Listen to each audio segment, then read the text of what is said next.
Hello, I'm Dana Marie Kennedy from AARP Arizona. Thank you for joining us today. And I want to welcome you to this important discussion about the coronavirus. AARP, a nonprofit, nonpartisan member organization, has been working to promote, in the face of this global pandemic, AARP has been providing information and resources to help older adults and those caring for them. I think we're all grateful that 2020 is in the rearview mirror. COVID, of course, is still with us and will be for some time, but 2021 holds the promise of a broad vaccine distribution across the country. Yet just a few weeks into the new year, major challenges remain. The virus has mutated and continues to have outbreaks nationwide, showing just how difficult prevention efforts can be. And while the vaccines are on the way, distribution has been slow, and many Americans continue to feel the emotional and financial hardship from the pandemic and fears about what is to come. Today, we're looking ahead, and we'll hear from Dr. Ross Goldberg, President of the Arizona Medical Association and Vice Chair of Surgery and Specialty Ambulatory Medical Director at Valleywise Health in Phoenix, and Dr. Leonard Kirshner, retired Air Force Colonel and Past Access Director, about how we can combat COVID together and the latest about the vaccine distribution. If you've participated in one of our teletown halls, you know this is similar to a radio talk show, and you have the opportunity to ask questions live. For those of you joining us on the phone, if you would like to ask a question about the coronavirus pandemic, press *3 on your telephone to be connected with an AARP staff member who will note your name and question and place you in the queue to ask that question live. If you're listening through our Facebook live stream, please leave your question in the comment section.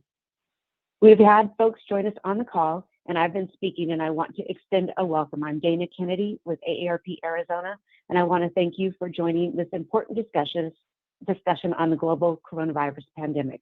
We are talking with leading experts and taking your questions live. First, we'll have Dr. Ross Goldberg, Medical Director, President of the Arizona Medical Association. Ross Goldberg, MD, FACS, is the District Medical Group Vice Chair and Surgery and Special Ambulatory Medical Director at Valleywise Health in Phoenix.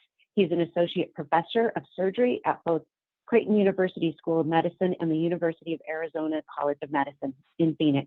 He's been active in surgical advocacy and health policy at the state, local, and federal level for over 21 years, holding multiple positions in numerous organizations. Currently, he's the president of the Arizona Medical Association, the largest independent physician organization in the state of Arizona. I'll now go ahead and hand it over to you, Dr. Goldberg. The floor is yours. Thank you. Thank you so much, and good morning to everyone who's joined us. I'm going to be very brief, which for those who know me will be a stretch, but I'll do my best here. And just I would have to quickly go over kind of vaccines that are out there right now so we can move forward and get to your questions. Just to go over everything again, the type of vaccines that are available right now from Pfizer and Moderna are something called messenger RNA vaccines. Well, what on earth are those? If you think about it, messenger RNA is a message that's sent to help build proteins in the body. So what this vaccine targets is something called the spike protein in the coronavirus. The spike protein is what the coronavirus uses to get into your cell and start causing trouble. So what they have done is created this blueprint for your cell to realize that the protein is foreign material and to build up antibodies to it. So what basically happens is, and there's a lot of ways to do it, but think of your messenger RNA. I'm a big Lego guy. So think of it like a set of Lego instructions. The Lego instructions are given to the cell. It has to organize and put things together in a certain order in a particular way, and it builds the protein. And then all of a sudden, like that Mission Impossible message, it goes away once it's done its job. Now that you have this protein, your body knows it's foreign, so you build up antibodies to that protein so that if you were exposed to it again, you'd start fighting things off. That's what the vaccine does. So the Moderna and the Pfizer vaccine both have the same kind of method on doing this. The differences for you are minimal, but mostly when it comes to timing. Both of them are 2-shot vaccines. So one's a primer, the second one's a booster. The Pfizer one's done between 21 days. So the first one and 21 days later. The Moderna is 28 days later. Really, there's a little bit of difference on what's made up and how to create the vaccine. The big thing logistically on our side is how to store the vaccine, as you probably heard. Pfizer needs ultra cold storage, which is not readily available throughout the state, versus Moderna, which could use the regular refrigerators. So from a logistics standpoint, you may be getting Moderna or Pfizer just because you can store one in one place and not the other. Does it really make a difference between which one you get, Pfizer and Moderna? From your perspective, not really. The efficacy is between 95% for Pfizer and 94.5% for Moderna. So as I like to say, an A is an A. So they're both pretty good. For the rest of that, we'll get to it, I'm sure, through your questions regarding responses, reactions, things like that. I will tell you, as a frontline healthcare worker, I have gotten both Pfizer vaccines, both my shots, did fine. I have my card here. For those who followed on social media, I actually did a 28-day kind of daily diary of how I was doing. So I am a believer in it, obviously. I practice what I preach. I do have antibodies confirmed, so the vaccine worked. And with that, I will kick it back over and happy to answer any questions. Thank you so much, Dr. Goldberg. And now I'd like to introduce Dr. Lynn Kirschner, retired Colonel, Air Force, and past president of AARP Arizona and past director of Access in Arizona. Dr. Kirschner.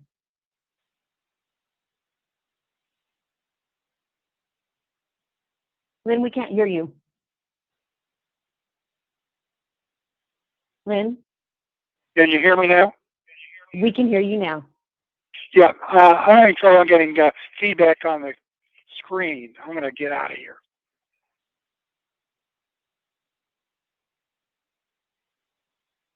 I left the studio. It was just giving me feedback, two voices. Anyway, Dr. Goldberg gave you a really good overview of mRNA. You know, we're 1 year out from the first cases arriving in Arizona. And since then, we've had hundreds of thousands and 12,000 deaths. A year ago, most people thought that getting a vaccine in a year was impossible. Although there were those that had been working on this technology for the past 10 to 15 years who thought it was possible. Getting two vaccines, Moderna and Pfizer, in less than 1 year since the virus was discovered has been a medical miracle. I have my first shot, getting my second one on the 6th, and so I'm looking forward to getting that second one. I'm also a believer in vaccines, going back to polio, smallpox, and all the many vaccinations I took during my 22 years in the Air Force. So let's go to questions. I think that's the important part. Thank you, Dr. Kirschner. Again, if you have just joined the call, I'm Dana Marie Kennedy from AARP Arizona, and this is a live teletown hall to talk about the latest developments with the coronavirus and the news about the vaccine distribution plans in Arizona. We're talking with Dr. Ross Goldberg and Dr. Lynn Kirschner. As I stated earlier, this is an interactive call, so if you would like to ask a question at any time during the call, press *3 on your telephone keypad to be connected with an AARP staff member who will note your name and question and place you in the queue. The sooner you press *3, the sooner you'll be online with our guests. If you're listening through our Facebook live stream, please leave your question in the comment section. As we proceed, remember, if you would like to ask a question, press *3. I'll now go ahead and ask a polling question really quickly. Will you be vaccinated? Press 1 for yes, press 2 for no, and press 3 for not sure. Again, the polling question is, will you be vaccinated? Press 1 for yes, 2 for no, and 3 for not sure yet. And I will now turn it over to Alex Juarez, our AARP Arizona Communications Director, for participant questions. Alex.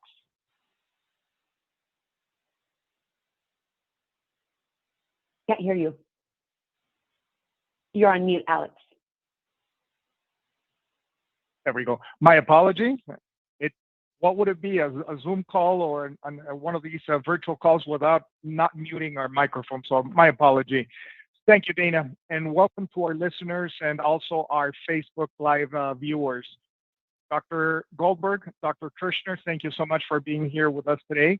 We have many questions that are coming in, so we are going to go right ahead and get started here. First, we are going to go live to Margaret. Margaret is in Green Valley. Margaret, can you hear us? I'm on for her. I'm her husband, Ron. Oh, Oh, this is Ron. Thank you, Ron. Go ahead. I can barely hear you, but I'm on for my wife, Margaret. My name is Ron. Go ahead with your question, Ron. My question is that my wife and I are both in our 80s, and we've been trying to find a place where we can get signed up for a vaccination, and we're having no luck. Here in Arizona, we live just south of Tucson, in Green Valley. Okay. So Ron and his wife, they're both having trouble signing up for vaccines. Any recommendations, Dr. Goldberg? Yeah, that's been an ongoing problem. It's logistics have been the kind of the Achilles heel of this whole process. They made the vaccine. The trick is getting it into people's arms.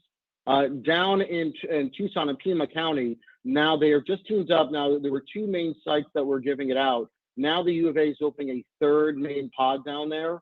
So what you should do is reach out to the Pima County the Pima County health department.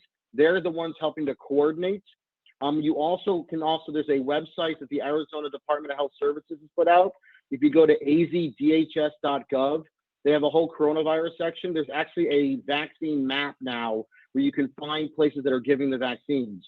One thing that's being expanded to is they're also going to be giving it to some of the pharmacies now, like Albertsons, Kroger, things like that are going to be getting doses, if not gotten them already. So there's going to be expanded areas in which you can get the vaccine. But if you go onto that website, the azdhs.gov, if not, well, what I can do is make sure we go through AARP. I have a number, I don't have it on me right now, that you can call if the website's not working, like an 844 number to help as well sign up for vaccines. So we do perfect. So we have those couple options right now, but definitely if the state website doesn't work, I'd reach out to the Pima County Health Department as well. So there are two different options for phone numbers to call. You can call 1-844-542-8201. That's 1-844-542-8201. We realize many seniors do not have access to the internet and can only call, so you do need to be patient. You can also call 211. They'll also connect you as well. But be patient. Just remember, this vaccine came very early and everybody wants it. And we are working, they're working on getting it out, but we're just going to have to remain patient and vigilant. So thank you. Dana. Thank you, Dana. It's good. Yeah, it's good news and bad news. The good news is the vaccine was developed in an incredibly short period of time. The bad news is getting it into the arms of people is hard to do, and so be patient. It will happen, and I think the logjam will break sometime in the next couple of weeks. But clearly, there's been a lot of frustration with a lot of people trying to get their vaccine set up. Be patient, keep trying, it will work. Thank you, Dr. Kirshner. Now we are going to go live to Mesa, and in Mesa we have Shirley. Shirley, can you hear us? Yes. Go ahead, please. Well, I'm in the 80 plus category, and I have a son who lives with me that is 63 but has a lot of health issues, and but for us to drive an hour to go to the State Farm Stadium is just out of the question, and that I don't do well on the freeway anymore, and I would just like to know when the governor is going to start opening up either the Walmarts, as they have done in 7 other states, I heard today, or when we are going to have access to the vaccine, and that like at CVS or at Fry's or somewhere like that. Very good. Great question. Yeah, I'll pass Dr. on. Ross, you've been following that pretty carefully here. Fire away. Yeah, sure. I'm happy to do my best. Fortunately or unfortunately in my role, I have been speaking with the state frequently on this is a very relevant question, an important one, because yes, how do we get it out to larger groups who can't make it to these big pods? So there is a plan in place. So just a little history, believe it or not, the way the state is set up through its statutes, originally it was a requirement that the counties be responsible for the vaccine distribution. In the last couple of weeks, seeing that the vaccine distribution was a little slow, the governor instituted an executive order giving the state the ability to step in and help, which is how you see that State Farm site set up and things like that. Now, I mentioned earlier, I think places like Kroger's and Albertsons, they're going to start getting that vaccine. The pharmacy is going to start getting them. What happened is that those pharmacies are set up through the CDC on the federal level. When the state was getting ready to set all this up, the CDC asked them to keep them in that federal network and not have them on board on the state. Well, obviously there was a few hiccups because they wanted to do these earlier, get them in the pharmacies earlier. So they've been onboarding these pharmacies now. So you should start seeing a larger distribution go out to these pharmacy sites. Again, I point people to that AZDHS website because they're going to really pinpoint all the locations right now, and that's going to grow. We have advocated for as many places as possible to get it. One of the holdups is the amount of vaccines available. We are slowly learning about what the federal government has and does not have yet, and what they can get to us, and that is also having an impact on where they're going. But you're absolutely right. There needs to be places where people can go very quickly and get it done. And also, I know in the federal government's plan to try to move things forward under the new administration, talking about things like mobile units and things like that to get to you, so you don't have to get to them to get the shot. So all that is underway. Again, as Dr. Kirchner said, logistics, everyone talked a good game, but the logistics behind this are just massive. And there are some hiccups that they're figuring out as we move forward. Yeah, Ross, we've got 7.2 million in the state. If you actually give everyone 2 shots, 14 plus million shots, massive undertaking. I think we've done at this point about 350,000 shots. Got a long way to go. Now, for the caller, if you have a local pharmacy that you use regularly, call them. Many of them are now making a list of their regular customers, and they will call them when the vaccine is available and give you a time to come in. So if you use CVS or Walgreens or one of those, or Safeway or one of the larger stores, give them a call to your pharmacy, give them your name, tell them what you need, and many of them are now setting up call lines and will call you back.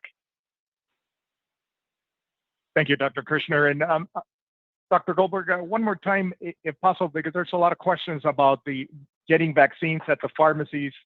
When might that happen again? Well, so my understanding is that they've started to distribute out to the pharmacies, I think this week, if I'm not mistaken. So you should start seeing that. And again, it all depends how much they're getting each week. They're getting it week by week. But again, I point people to that state website that has the current locations of where the vaccines are being held.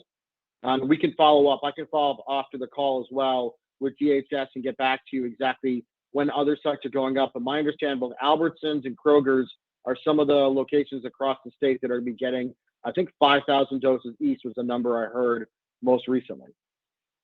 Yeah, and Ross, 5,000 doses, and we need 14,000 shots, 14 million shots. Yes. It's the old story that the demand is exceeding the supply by a factor of 10 or more.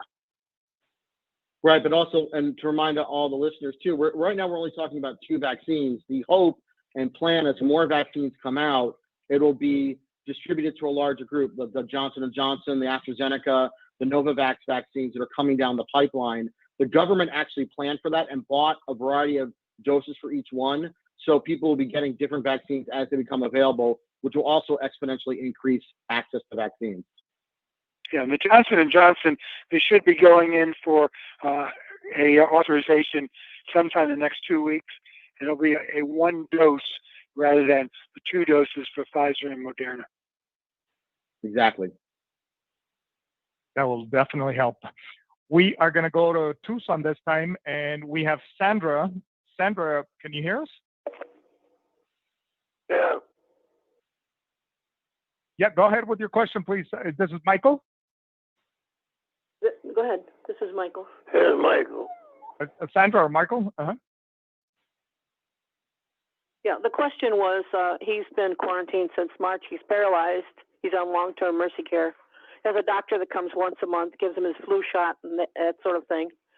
Will she also be provided with the vaccine for the way the flu shot is, and bring it to him the way she does once a month and give him that vaccine shot?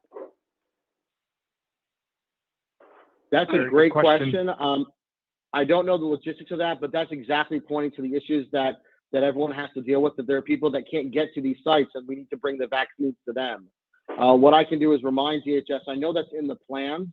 The question is, I personally do not know what their logistics are for doing that.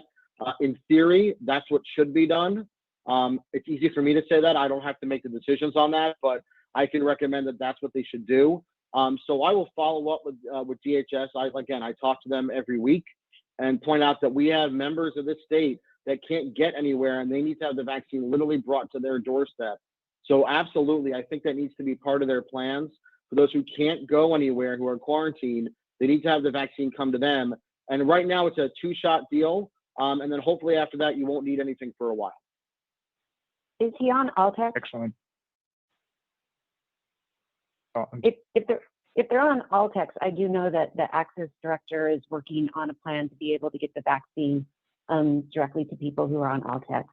But it's not, going to happen within the next month, but they're working on it. Excellent. Thank you. And we're going to go live to Tucson, and this time we have Alan that has a question about masks. Yes, I've heard that N95 masks are particularly effective. Also, that the KN95, or those labeled as coming from China, may not be effective at all. Some comment on that, as well as what I could expect to pay for a good N95 mask and where I might find it. Well, Great question. I can take this one. As a surgeon, I'm used to wearing masks all the time, unfortunately or fortunately. You're right. The N95 is kind of the top one for a variety of reasons. The way it's constructed, there's actually an electrostatic charge in it as well that grabs particles. Pre-pandemic, you should only have to pay around $5 for an N95 mask, believe it or not. They shouldn't be that expensive. They are difficult to find right now because the majority are going to the healthcare workers since of our exposure rate. The KN95s are effective. There are masks that are effective, just not as effective as the N95. The KN95s are okay, and one actually I've been recently asked about is this concept, if you've been watching anything in Washington recently, is this concept of double masking. Now, we don't say go around doing this all the time, but if you're in an area where you may be around more people than normal, having 2 masks, like the surgical mask and the cloth mask over it or something like that, also provides enough layers to help slow things down. The N95 is the best. KN95s are okay. They're NIOSH approved. There's a whole series of proofs they have to go through. But the N95s right now, until more are made, and the hope is more are going to be made through the Defense Production Act, that everyone can get one. But the KN95s do a good job. It is a combination of things, mask wearing, social distancing, all of that work. But yes, the N95s are the best out there, but they're mostly in the healthcare settings right now for the healthcare workers who are exposed to COVID on a daily basis. Thank you. Thank you. Thank you for the questions. And Len, there was a follow-up question that came in about the Johnson & Johnson vaccine, when it would be approved in Arizona. I believe you mentioned it would be 1 to 2 weeks approximately. Is that correct? Dr. Fauci this weekend was opining that the Johnson & Johnson vaccine will probably get emergency authorization within the next 2 weeks, was his estimate. They have already produced, from what I understand, 100 million doses. So they will be distributed fairly rapidly. Then it will be up to the federal government, sending it to the states, sending it to the counties, distributing it. But I would assume that February is going to be a golden month for vaccination in both in the state and in the country. But we're going to have to be patient. The next couple of weeks are still going to be slow, but I really feel that by the end of February into March, we're going to start reaching a point where supply is reaching the demand, and we'll be far better off than we were, say, this week and for the frustrations of those people who have tried to get online, get an appointment, and have had so much difficulty. And I feel for them. And I just want to I echo guess the key word there's. Go ahead, Dr. Goldberg. Okay, I just wanted to follow up that just so people understand, the reason why it's taking a little longer is that the requirement for the FDA is that you have at least 2 months post-injection to monitor for any side effects. That's what happened with the Pfizer and the Moderna vaccine. So if you watch that timeline, as Dr. Kirshner said, by the end of this month is that 2-month window. So the data starts coming in. The hope is the data looks good. And another thing that not just Johnson & Johnson, these other companies did was they parallel process. They made vaccines before they got all the results back because they were that confident in their vaccines. But that way, once the data was in, it looked good, they were ready to go. So exactly, you're going to see the data coming in the next couple of weeks. It will go to an EUA application for the FDA. They'll take their week or so to review it. And if they're okay with it, yes, as soon as they say yes and the CDC says yes, they're out the door and hopefully in people's arms. But that's going to be the same process for AstraZeneca and Novavax, which are going through their trials right now. Yeah, and the good news is Warp Speed has done a number of things really well. A couple of things like distribution, not so well. But one of the things they did was say to the pharmaceutical companies, we will buy a substantial portion of your vaccine development, even if it doesn't prove to work. And so the supplies are there because it's already been developed. That was a decision made at the federal government that was the correct one. And so we can expect to have far more vaccines available in the not too distant future. I'm hoping that we can reach that 75 to 80% immunization level around Arizona, around the country, sometime in the first half of this year into the summer. We still have the whole issue of those that don't want to take the vaccination, the anti-vaxxers. And when I went to State Farm to get my shot about 8 days ago, the anti-vaxxers were out with their signs. Vaccinations are a great asset for healthcare. They're the most amazing things we've done in healthcare. Ross, it's better than surgery. Sorry about that. But they've been amazing. But, you know, you can go back and the anti-vaxxers were out in 1706 in Boston when they were proposing to vaccinate the children in a smallpox outbreak. So anti-vaxxers have been around for a long time. And talking about immunization levels, Dana, we have our poll results, and we have 82% of the people polled said yes, they will take the vaccine. 4% said no, I will not take it. And 14% said I'm not sure yet. So Dr. Kirshner, Dr. Goldberg, what can we tell folks if they're on the fence? How can we assure them it's going to be safe for them? First of all, the numbers you just got are so much better than the national statistics coming out from Kaiser and Pew and the other polling companies. What we need to do is convince them that the vaccine is safe and effective. That's important. And it's the right thing to do for you, for your family, for your neighbors, and for humanity. And it is clearly a public health education process.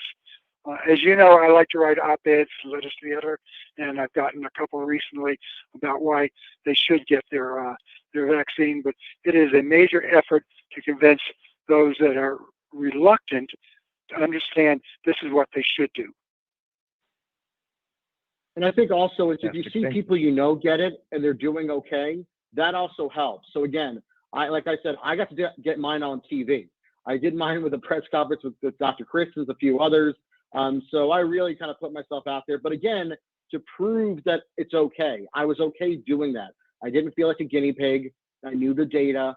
The phase 3 trials were done. So I was willing to show and demonstrate. I will tell you, even had an impact in my hospital. I had people come up to me that were a little concerned. They weren't sure, healthcare workers who felt more comfortable because they saw me and then saw me every day. You know, I didn't grow a third arm. I didn't have a reaction to it. We laugh, but I've been asked so many questions about what could happen. You know, I joke saying I'm waiting for my superpower to kick in, but you can argue I now have COVID-19 antibodies, so there's my superpower. But, you know, there is concern, and it's okay to be hesitant and want to ask some information. I am not going to force someone to inject something in their body they're not comfortable doing. My job is to demonstrate, explain, and show as much as I can to make you feel comfortable to want to get it. So if I can do it by being a model and just showing how I did and being honest and upfront with how I'm doing, my hope is that will make people feel more comfortable in getting it themselves. Yeah, Ross, the op-ed I did on the vaccine was printed in a couple of local newspapers, West Valley View and the Independent. And so I've gotten calls from neighbors and friends asking me about that. Same thing. When I tell them that I've gotten the shot and my wife's gotten the shot, that makes them feel more comfortable. Yes, thank you. We are going to go to Goodyear, and in Goodyear we have Beverly. Beverly, can you hear us? Yes, I can. Go ahead, please. My question was, I had my first COVID shot on the 11th, and the only appointment I could get for the second shot has been on the 31st, which is 20 days rather than 21 days. Is that a critical difference, or does it not matter? That's an interesting question, but clearly there is some evidence now that getting it in excess of that 21 days. I take it you got the Pfizer shot at the State Farm Stadium. Yeah, yes. You should get the Pfizer shot and preferably get it at 21 days. But if that's not available, certainly within that 6-week window is what they're saying is possible. I know, but mine is early, not after. Half a day earlier shouldn't make a difference either. Okay, good. I mean, I know we get very specific about these, and we appreciate everyone following it. In medicine, as with anything, we have a little bit of wiggle room usually with these things. So you should be fine. I don't expect that for something like that. I don't think you need to worry. If it was a month apart, like an extra month on top of it, that's a different story. But a half a day should not make a difference. I can tell you, I got mine earlier. The second shot I got it like 12 hours earlier than the first shot, and I was still fine. Okay, thank you for saying, a little bit of a worry word here. Thank you. No, it's better to be Thank you, safe Beverly, than for sorry. your I completely question. agree with you. Absolutely. We are going to move up to northern Arizona. We're going to go to Mojave County, and we have Carol on the line. Carol, can you hear us? Hello, my name's Carol, and I signed up for the COVID vac at the local community college, and they accepted my signature. I'm 74 years old, and I found out today after calling the county health department, because I just heard through Scuttlebutt that they say they're only in phase 1, and because I'm not 75, I'm not getting the shot. And I know the regulations from the state is 65 and above, so that's very confusing. And for many of my friends, I'm about 40 miles from where I get the shot. They're going to show up and say they can't get a shot. So I'm wondering what the problem is there, and can it be straightened out? That's a great question, and that's where the whole state-county issue comes in. So you're right. The CDC recommendation saying let's go to 65 and older and expand it out. The counties, though, kind of hesitated with it. The reason was supply issues. So the counties want to go to the 65 and older. I know many counties, including here in Maricopa, they were hesitant at first to go below 75 because of the amount of vaccine they have available. So really, it all depends on what they have available. So it's a smart thing you did by calling. They may be hedging things right now because of what's coming. And until we can get them a better number, what we will do is, again, like I said, I speak with DHS every week. We also reach out to the counties, specifically through ARMA. We'll reach out to them and see, also let them know. And we will try to let ARP know when we get information regarding what vaccine numbers are getting and how. I think they're still figuring out what the dosages are going to be. But that's why some of the confusion occurred. The counties waited, even though the state said it was okay, because they were worried about supply issues. So there's no, so the governor's jurisdiction doesn't cover what counties want to do, is what you're telling me. Well, it's so the by statute, the counties are ultimately in charge. He expanded the role of the state with the executive order. But again, the counties also know how many shots they have. So they don't want to promise and schedule all these people for shots, like you said, and show up and there's no shots available. So they are rationing things based on what they have available. But we can try to find out how they can get extra vaccines up there to expand it so that you can get your shot. Thank you, Carol, for the question. Carol, it's complicated. 15 counties, and each one has its own health department, and they're all doing it in slightly different ways. That is correct. We are going to come back to Phoenix, and in Phoenix we have Bernice. Bernice, can you hear us? Yes, I can. My question was, Hello, and go ahead with your question. if you've had the virus before, can you catch it again? What can you do to prevent from getting it again? Great That question. is an Can you get COVID outstanding. That's a great question. The answer is we're not 100% sure, but it appears if you've had COVID-19 one time, you have antibodies, and you're probably not going to get it a second time. However, there have been case reports of individuals having been diagnosed with COVID once, sometime earlier in the year, and getting a second infection. But that's rare. The chances are that if you had a case, you were symptomatic, that you do have antibodies, and that you will be okay. But even if you had it once, you should still get the COVID vaccine. Yeah, they're question, saying Bernice. Thank you. With the vaccine or even exposure, we don't know how long those antibodies last, and we're finding the vaccine antibodies are stronger and they last longer theoretically than the ones from the natural infection. So, like Dr. Kirshner said, even if you've had already been exposed to the virus, you should still consider getting the vaccine because that will help boost your immune system. There are possibilities of getting it again. I mean, the one thing I tell people is you don't want to find out that you could do that and be the person that figured that out for people. So it's probably safer to get the vaccine to be on the safe side. And it's important to keep following public.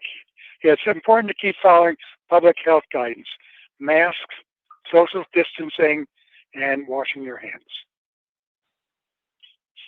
Thank you, Dr. Kirshner. And we are getting many questions, so we are going to go to Sun Lakes. Sun Lakes, we have Donna. Donna, can you hear us? Yes, I can. Thank you. My question is, I have remitting relapsing multiple sclerosis. I've had it since 1969.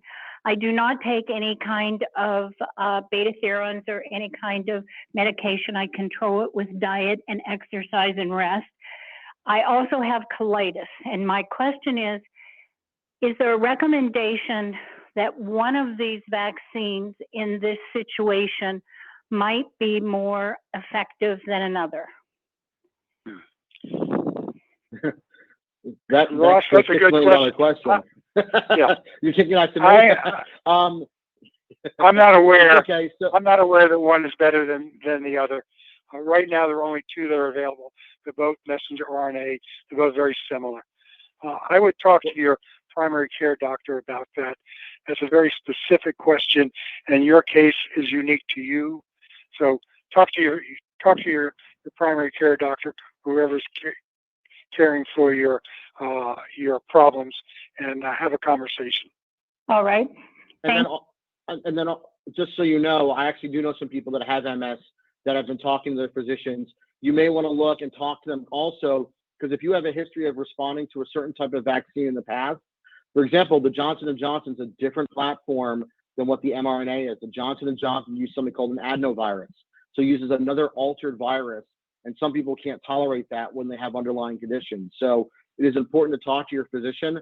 The mRNA may be the way to go versus the Johnson & Johnson or the AstraZeneca. So that's definitely a physician conversation you want to have to make sure that you pick the right one, given your unique medical history. Thank you for those recommendations. We are going to mix it up a little bit, and we've got some questions coming in on Facebook. And we have a question from Jan. It says, I have been told that it is possible for an individual that has been inoculated that they can spread the virus like typhoid and others. Is this misinformation? It's kind of, we don't know. So one thing that we're trying to figure out is that while you're protected from the virus, and Dr. Fauci has actually gone on a lot and said this, what we don't know is that do you have enough virus if you get exposed to it that you're still able to transmit it to others? They're still figuring that out. That is why all of us continue to advocate for the mask wearing, the physical distancing, even after you've been inoculated. So no, you're not going to go around and kind of be a super spreader yourself, but we still are figuring out if you have the ability to do that. Hopefully not, but that data is not readily available yet. They focused on first protecting the individual. Now they're looking to see, can you spread it? So do you have virus particles in your nose and throat that when you speak, you're giving it out to people? We don't know yet, to be honest. And so that's why we recommend the mask wearing and everything, so you don't accidentally give it to someone potentially. Yeah, and we know that many of the people who have gotten symptomatic disease received it from people who had the virus but were asymptomatic. Asymptomatic spreaders were clearly one of the major ways this disease has wandered around the world. Great. We also have a question from Bob, and the question is about Merck Pharmaceutical. It says Merck dropped out of a vaccine production as it did not have positive results. Does this impact any of the distribution plans that may have included them? Not that I'm aware of. I can tell you that the government did a good job of buying, like I said, doses from everywhere. So this is what happens when you throw a whole lot of money at this. It's good. We get access to things. So my understanding, they bought a couple 100 million doses from each company. So you add Pfizer, Moderna, AstraZeneca, Novavax, Johnson & Johnson, you start getting into higher numbers. So Merck not being able to, they were not, as far as on my radar, as one of the ones that were ahead of the game. If you notice, I haven't mentioned them. We weren't really mentioning them before.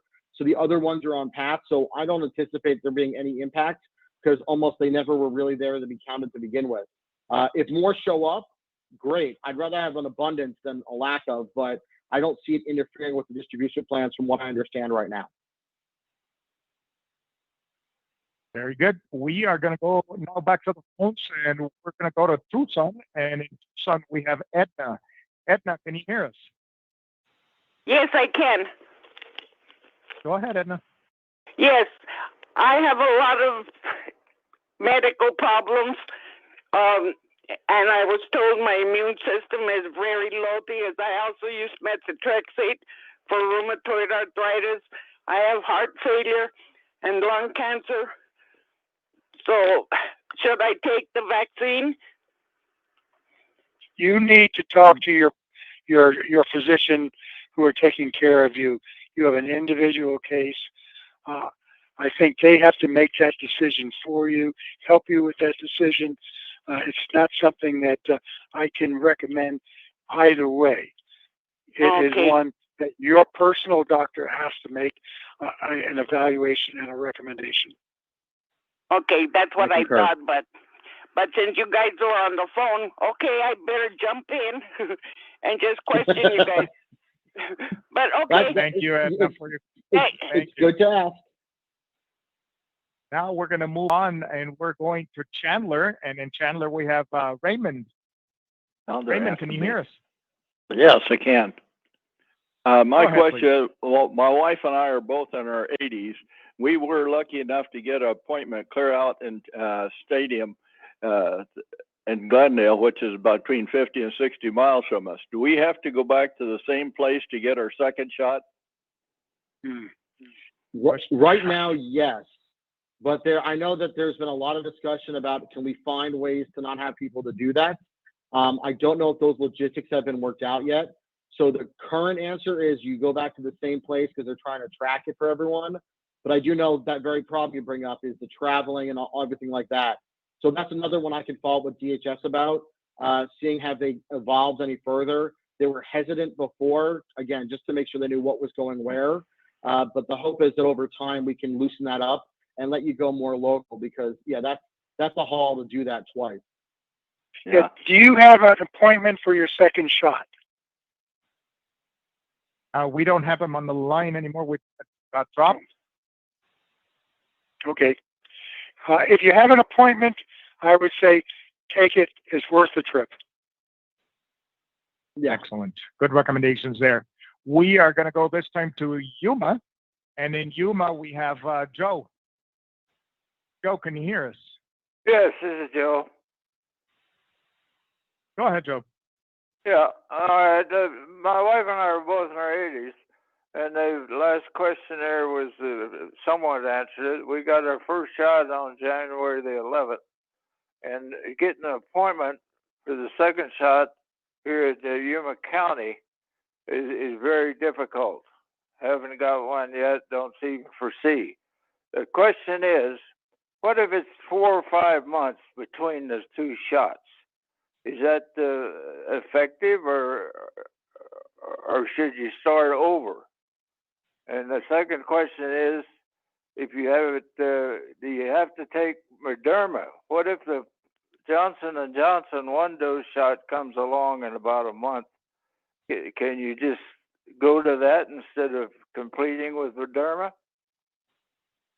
Well, the recommendations that I have read and seen is that you stay with the same drug that you got in the first time. So if you got Moderna vaccination, you should get a second Moderna vaccination. And I know that Yuma County has had a really hard time with the numbers of cases and the lack of vaccine availability. But hopefully that will start improving, and you should stay with it and keep trying. Go back to where you got your first shot, get a second shot of Moderna, and get it as soon as you can. And then the CDC recently came out, and this has been a little bit of a discussion. It's not based a lot on a ton of data, because there's been a lot of discussion overseas about this. But the CDC says in extreme situations, you could likely stretch that out to 6 weeks. Months, probably not. But 6 weeks, they're saying maybe okay. And about the mixing, they said potentially Pfizer and Moderna, you can get one versus the other since they're both mRNA. But I agree, once you start changing to all different courses of how the vaccine works, it probably is not going to work. Ideally, you want to do the same one twice and within the time limit or close to it. But if you delay it by a couple of weeks, they're saying it probably is okay. But we're not 100% sure how effective it would be versus getting it right on time. But I would keep at it and calling. And again, I feel everyone's frustration. If it makes you feel better, the people at DHS went through the same process trying to get their own family members signed up. So they are firsthand understanding. And just to give them a little credit, I blame the state for all of it. It turned out the state teamed up with Google to make the website. So now we can be mad at Google too for some of the issues they're having, I guess. But I guess so many people want to get the vaccine, which is great, but it is overloading their servers. So I would keep at it because you will get through at some point. And there's a question that came in on Facebook that it's similar along the lines of the last question, but it says that the Arizona DHS pod map looks pretty good, but still the process is to click on each pod, go into the registration site, go through some or all the registration process, only to find out that the site has no openings. This is very frustrating. Can the map note if vaccines are available? Or better, a search that consolidates availability across all states and lets you choose. I really like that suggestion. I'm going to tell DHS that tomorrow. So I'm going to steal that comment and make that suggestion.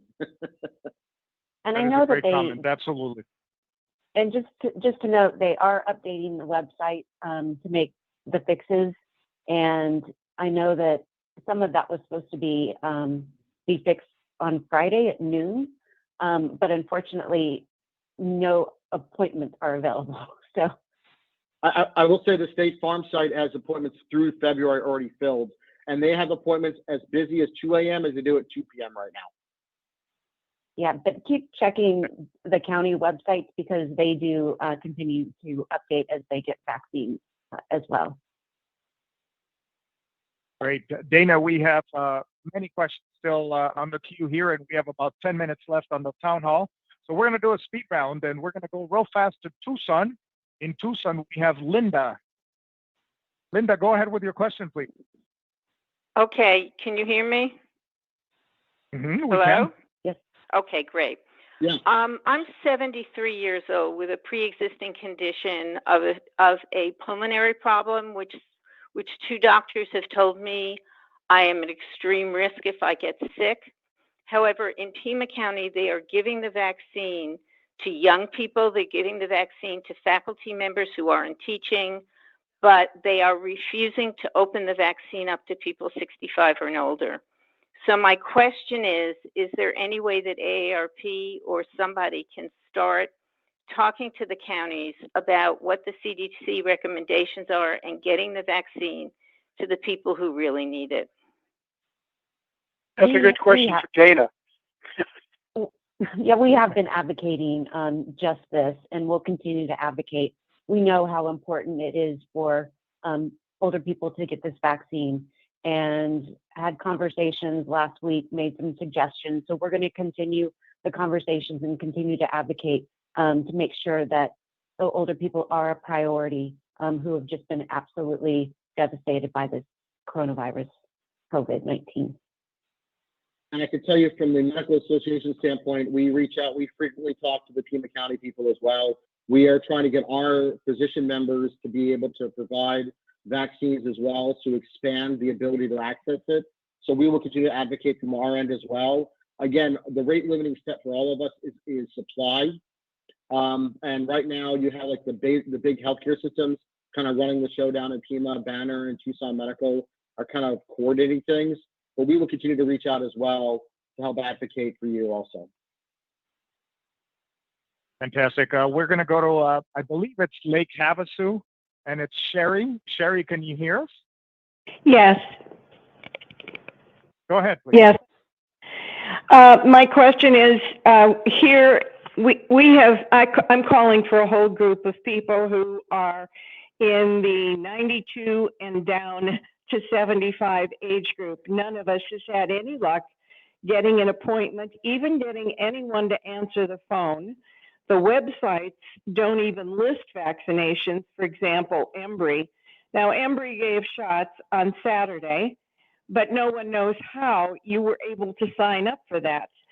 Apparently, they're friends of friends or some special sort of treatment. In the meantime, there are no slots open anywhere to get a shot. And no one has any answers, whether it's Albertsons or whatever.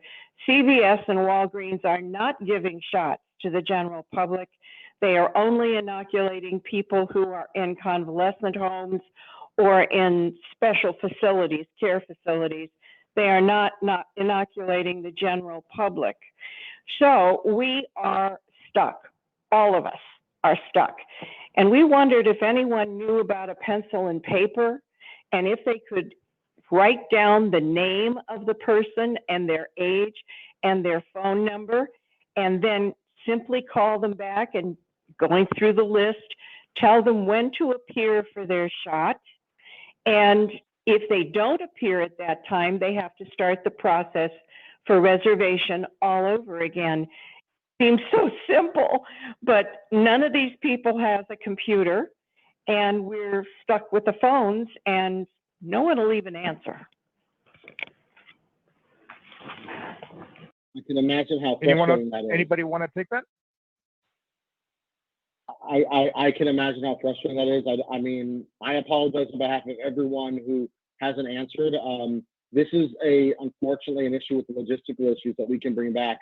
Again, this is feedback I can provide. I know ARP can provide, and we keep on pushing because they need more people. This is what the hope for these federal packages are, to provide resources for this very problem. One issue has been, unfortunately, and I'm not making excuses for anyone, let me be clear, but our county and state departments were asked to do this on top of everything else they're doing, but they didn't get any additional funds to do it. It's not hard to have a person answer a phone, but if that person's also doing 14 other things, you're not going to speak to anyone. You should be able to speak to someone, but that requires the resources to do it. So we can work with them and try to remind them and advocate to get more bodies on phones, something simple like that, to help get you talking to someone. I mean, I can imagine how frustrating that is. And I do know that they are adding more people for the phones, because we've been advocating, knowing that there are so many people who do not have computers and they cannot be left behind. And we will continue our advocacy efforts for sure. Dana, we have less than 5 minutes, so we're going to speed it up a little bit. We're going to go to Casa Grande, and we have Donna. Yes, Donna, can you hear us? Hello, this is Donna. Go ahead, please. I was just wondering, now my doctor told me as soon as he could, he'd give me the shot. Well, I've called him now, and the clinic is a private clinic, so they said they'll probably be the last ones to get it. And I thought, oh my goodness, I'm 83 years old. I've had 2 strokes in the last year. I've had a kidney transplant. I've got a very rare blood disease, and I'm a diabetic. And I'm wondering if I should even keep trying to get the shot, or because you need to keep trying to get it either from your physician's office or from one of the pharmacies or on one of the websites. But you're someone who needs the COVID vaccine. Don't give up. Absolutely. Don't give up there. We have Jeff in Phoenix. Can you hear us, Jeff?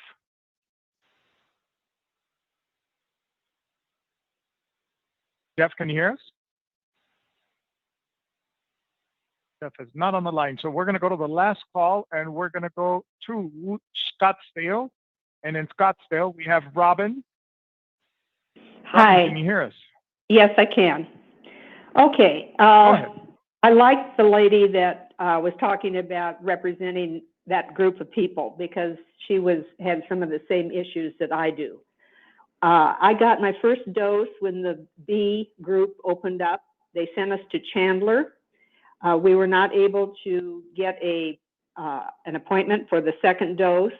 And now I have tried every day since the 14th of January to sign up for my second dose. No luck. Now I go through, I'm to the middle of March, and there's nothing. So I'm very, very frustrated. We spend hours a day on this.